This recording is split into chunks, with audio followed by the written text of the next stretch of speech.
Aujourd'hui, on va apprendre à comment générer des nombres qui suivent tous une loi normale, comme ici. Donc ça, c'est un algorithme que j'ai implémenté, qui est directement disponible sur mon GitHub. Je vous mettrai le lien en description. Ça fait partie d'une librairie en C++ que je développe. On n'est pas là non plus pour parler de ma librairie, mais vraiment de cet algorithme. À chaque fois, évidemment, la loi normale va avoir un bruit qui va être généré de manière pseudo-aléatoire aussi.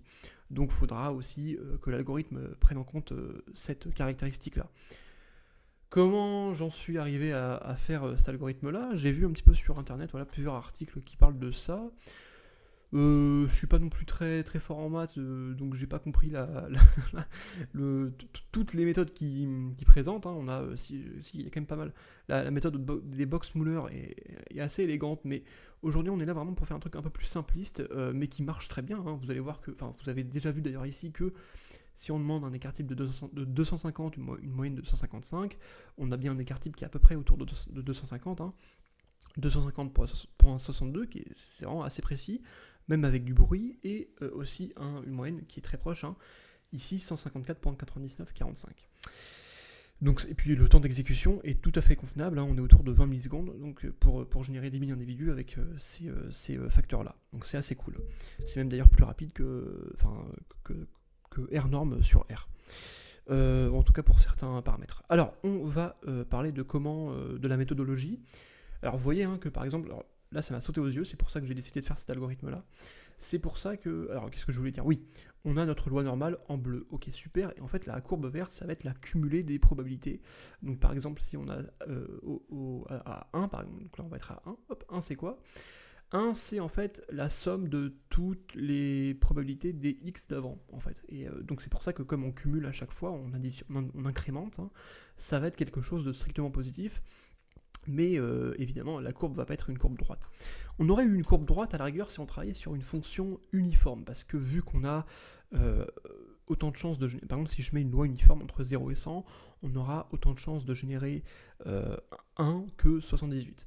Et donc si je veux, par exemple, générer 10 individus, ce que je vais faire en fait, c'est que je vais diviser mon 1, qui m'a le maximum de la probabilité, on travaille entre 0 et 1, et je vais le diviser par n. Donc n, on va dire que c'est 10 ici.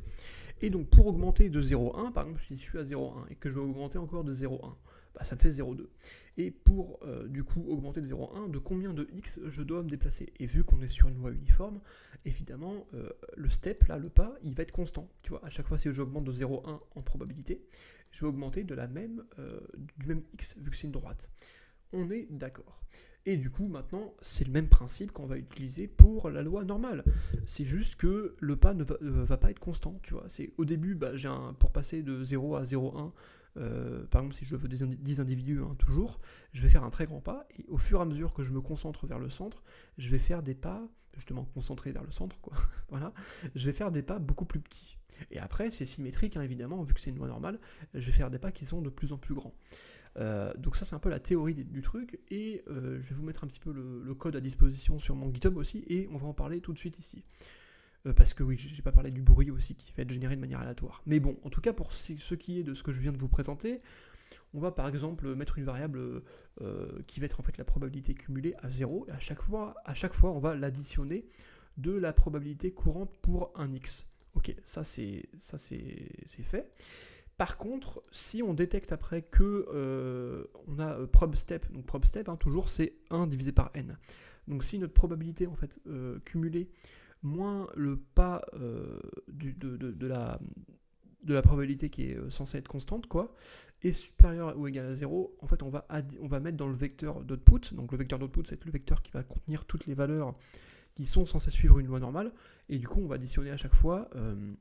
on va pas additionner, on va incrémenter on va mettre dans le vecteur le x associé à chaque fois. Et donc comme suit, voilà, et vu qu'on a incrémenté, en fait le petit trick aussi c'est de décrémenter la probabilité cumulée, vu que après on remet à 0, quoi, donc tu vois, tant que c'est supérieur ou égal à 0, on décrémente.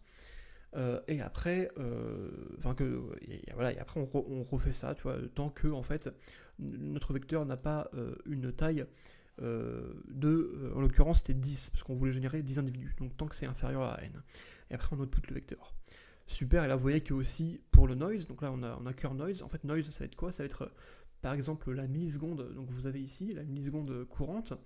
Et plus encore, donc la milliseconde c'est un facteur de chaos, et ce qui serait aussi un autre facteur de chaos pour encore améliorer la possibilité les possibilités d'output, vu que c'est pseudo-random, c'est pas vraiment random, mais c'est selon une valeur qui évolue très vite. On a après plein de logiques qui sont eux tout à fait déterministes, qui vont en fait déterminer justement l'output. Mais vu que la logique en fait elle peut renvoyer plein de cas différents, il faut en fait mettre ce que j'appelle facteurs de chaos, par exemple, qui vont encore amplifier les possibilités d'output selon un truc qui est normalement déterministe. Donc voilà, donc c'est heuristique, quoi. Et donc un des facteurs de chaos, ça peut être par exemple, donc là le temps, donc ça c'est le temps en millisecondes depuis le 1er janvier 1970, je crois. C'est la convention POSIX, enfin bref, si je dis pas de bêtises. Et du coup, par exemple, on peut voir si c'est divisible par 9, par 7, par 8, et à chaque fois on va mettre une valeur différente à une variable qui va, elle, être associée, par exemple, à... Excusez-moi, j'ai plus de voix là. Qui va être associée à une valeur, et on va prendre, par exemple, un certain pourcentage de bruit pour cette valeur-là. Donc là, j'ai mis un noise qui, de base, équivaut à 5%. 5% de la valeur, du coup, courante x, de x step, et on va faire ça fois 0,05 donc pour avoir 5%, et fois du coup la valeur aléatoire qui est ici représentée avec cœur noise. Et donc cœur noise, j'ai mis aussi un sinus, on aurait pu aussi mettre un cosinus sur la valeur aléatoire trouvée ici. Pourquoi? Parce qu'en fait ça peut aller de 0, enfin de 1 à moins 1, et je voulais un truc qui pouvait être négatif aussi, donc tu vois, pour un petit peu encore plus encore plus de chaos, quoi, tu vois, je voulais amplifier les chaos, donc c'est pour ça que j'ai pris une fonction qui permettrait d'avoir un truc négatif et positif.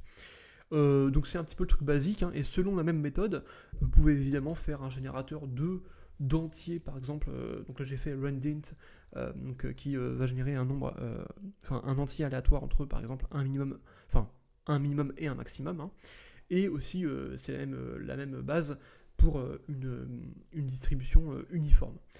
Bon, j'espère que cette vidéo vous aura plu, vous aura donné des idées d'implémentation d'algorithmes, et si vous trouvez encore mieux que le mien, bah, n'hésitez pas à le mettre en commentaire, à m'en parler. Et puis d'ailleurs aussi, je voulais parler du temps d'exécution, bah oui, parce que voilà, j'ai fait deux méthodes pour la méthode norme. Une méthode qui est un petit peu plus lente et une méthode qui est beaucoup plus rapide, parce qu'en fait, selon cet algorithme, on va être bottleneck, donc on va avoir un facteur limitant. Ce facteur limitant va être en fait, pour l'ordinateur, le calcul de l'exponentielle, qui est en fait assez complexe.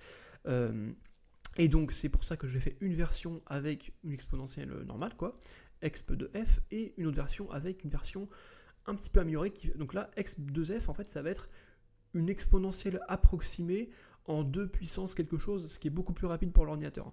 Donc par exemple, si je vais générer ça, donc si je vais runner ça dans mon code, donc là c'est la version normale. Alors, attends, je vais virer le code qui sert à rien. Alors là, je vais générer le truc un petit peu avec la fonction normale. Donc avec les paramètres, 10 000 individus, je veux un écart type de 500 avec une moyenne de 155. Ok, alors on va y aller, on va générer ça. Alors je vais zoomer pour que vous voyez mieux. On va compiler ça avec un niveau d'optimisation maximum. C'est pour ça qu'on a mis le -O3. On y va et on va timer l'output.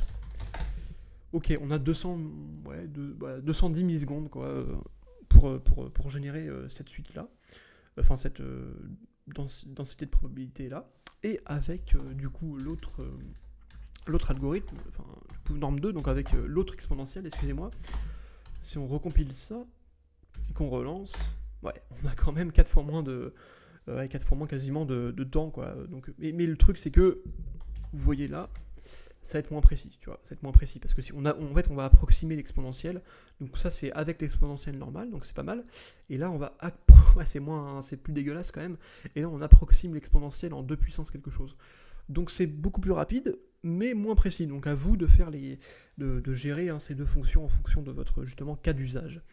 Et bah voilà, et bah c'est la fin de la vidéo, et on se retrouve bientôt, en tout cas j'espère.